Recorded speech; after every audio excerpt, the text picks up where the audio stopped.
मैं अभी बिल्कुल राजधानी दिल्ली के दौरे पर हूं और मैं अभी इंडिया गेट के मैदान में मौजूद हूं। सामने की तरफ है इंडिया गेट और मेरे दाईं तरफ है राष्ट्रपति भवन और बाईं तरफ नया संसद भवन जिसका निर्माण कर दिया गया है। और जब से बीजेपी सरकार आई है, कई कार्य सरकार के द्वारा वो किए गए हैं जो पूर्व में नहीं हुए। सामने की तरफ 3 सबसे बड़े काम जो बीजेपी सरकार ने किए हैं। परमवीर चक्र विजेता स्थल बनाया गया सामने की तरफ। वो जवान जिनको 21 परमवीर चक्र विजेता भारतीय सैनिकों का विवरण उस स्थल में दिया गया है फोटो के साथ, और उसी के बगल में शहीद सैनिक स्मारक स्थल बहुत भव्य और दिव्य बनाया गया है। प्रत्येक सैनिकों को जिन्होंने देश के लिए बलिदान किया है, जिन्होंने युद्ध लड़े हैं, और 3 जो भी युद्ध हुए हैं वो सब, और इसके अलावा तमाम कारगिल युद्ध हो या 1962 का युद्ध हो, 1971 का युद्ध हो, तमाम जो शहीद हुए हैं उनका फोटो और विवरण सहित उस स्थल पर लिखा गया। ये भी एक भारत सरकार की इस साल अचीवमेंट कही जा सकती है, नरेंद्र मोदी सरकार की। सामने की तरफ संसद भवन नया जिस साल निर्माण हुआ है वो भी एक बहुत बड़ी उपलब्धि कही जा सकती है। और अभी अभी 2 दिन पूर्व में हुए 20G शिखर सम्मेलन जो संपन्न हुआ है, बहुत ही भव्य और दिव्य, पूर्ण रूप से सफल, उसका भी आयोजन एक हुआ है।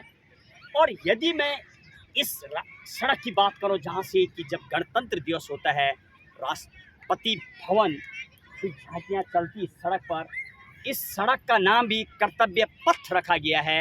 ये भी बीजेपी ने किया। बहरहाल कई नामों का परिवर्तन, इवन राष्ट्रपति भवन या राष्ट्रपति का जो बगीचा है जिसको मुगल गार्डन पूर्व में नाम था, वर्तमान में उसका नाम अमृत उद्यान रखा गया है। उसका भी नाम चेंज किया गया है। नाम के साथ साथ निर्माण भी किया है सरकार ने।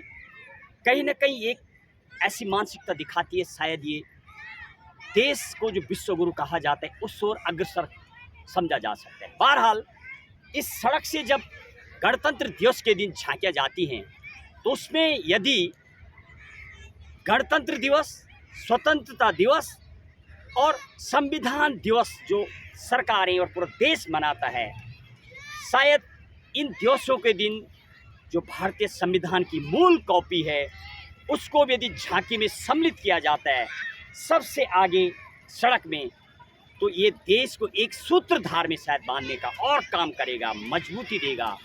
ये सबसे बड़ा ग्रंथ जिस संविधान के अधीन महामहिम राष्ट्रपति सर्वोच्च पद से लेकर के और सबसे दूर दराज में बैठा किसान और नागरिक भी उस संविधान के अधीन काम करता है। और इसीलिए हमारे देश को सेकुलरिज्म, धर्मनिरपेक्ष देश कहा जाता है।